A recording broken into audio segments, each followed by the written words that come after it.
পরপর 3 বার এই ঘোষণা করলেন। নবী করিম সাল্লাল্লাহু আলাইহি সাল্লামের এমন ঘোষণায় আবু লাহাব রাগে ফেটে পড়েছিল। আবু লাহাব নবী করিম সাল্লাল্লাহু আলাইহি সাল্লামকে গালিগালাজ করতে শুরু করলো। আবু লাহাবের অকথ্য গালিগালাজ শুনেও নবী করিম সাল্লাল্লাহু আলাইহি সাল্লাম শান্ত এবং নীরব রইলেন। আবু লাহাব গালিগালাজ করতে করতে চলে গেল। আবু লাহাব চলে যাওয়ার পর বনু হাশিম গোত্রের বাকি সকলেই সেখান থেকে চলে গেলেন।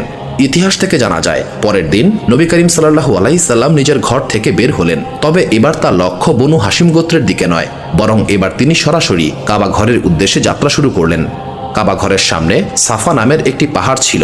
নবী করিম সাল্লাল্লাহু আলাইহি সাল্লাম সেই পাহাড়ে আরোহণ করলেন।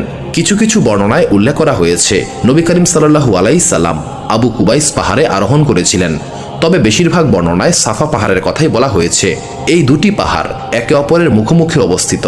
যাই হোক, সাফা অথবা আবু কুবাইস পাহাড়ে আরোহণ করে নবী করিম সাল্লাল্লাহু আলাইহি সাল্লাম চিৎকার করে বলতে লাগলেন, ওয়া সাবাহাহ, অর্থাৎ সকালবেলার ঘোষণা। তিনি পরপর 3 বার এই শব্দটি উচ্চারণ করলেন। এটা ছিল আরবদের মধ্যে প্রচলিত একটি সংকেত বাক্য।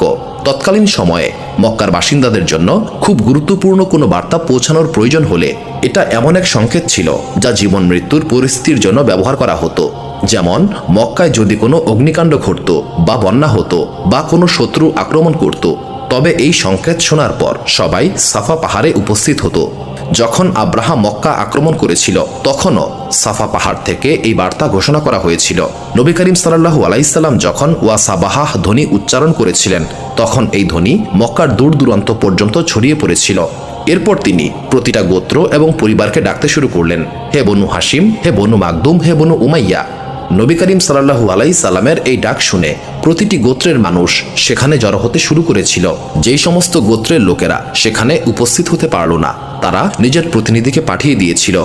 নবী করিম সাল্লাল্লাহু আলাইহি সাল্লামের এই আহ্বানে সমগ্র মক্কার মানুষেরা সেখানে জড়ো হতে শুরু করেছিল। প্রত্যেক গোত্রের অন্তত একজন সদস্য সেখানে উপস্থিত ছিল। নবী করিম সাল্লাল্লাহু আলাইহি সাল্লাম ওয়া সাবাহাহ ধ্বনি উচ্চারণ করার পর নিশ্চিন্তে সাফা পাহাড়ের উপর দাঁড়িয়েছিলেন। সবাই উপস্থিত হবার পর কেউ একজন প্রশ্ন করল, হে মুহাম্মদ, তুমি কি কারণে সবাইকে এখানে আহ্বান করেছ? তখন নবী করিম সাল্লাল্লাহু আলাইহি সাল্লাম প্রথমে প্রশ্ন করলেন, যদি আমি তোমাদেরকে কোনো কথা বলি তবে কি তোমরা তা বিশ্বাস করবে নাকি মিথ্যা মনে করবে? তখন সকল গোত্রের মানুষ একসঙ্গে বলল, আমরা আপনাকে সব সময় সত্যবাদী এবং বিশ্বাসযোগ্য হিসেবে পেয়েছি, আমরা কখনোই আপনার কথায় সন্দেহ করব না। এরপর নবী করিম সাল্লাল্লাহু আলাইহি সাল্লাম বললেন, যদি আমি বলি এই পাহাড়ের পেছনে শত্রুদের একটি বাহিনী আত্মগোপন করে আছে এবং তারা যে কোনো সময় তোমাদের উপর আক্রমণ করবে, তবে কি তোমরা আমার কথা বিশ্বাস করবে? সবাই বলল, অবশ্যই আমরা আপনার কথা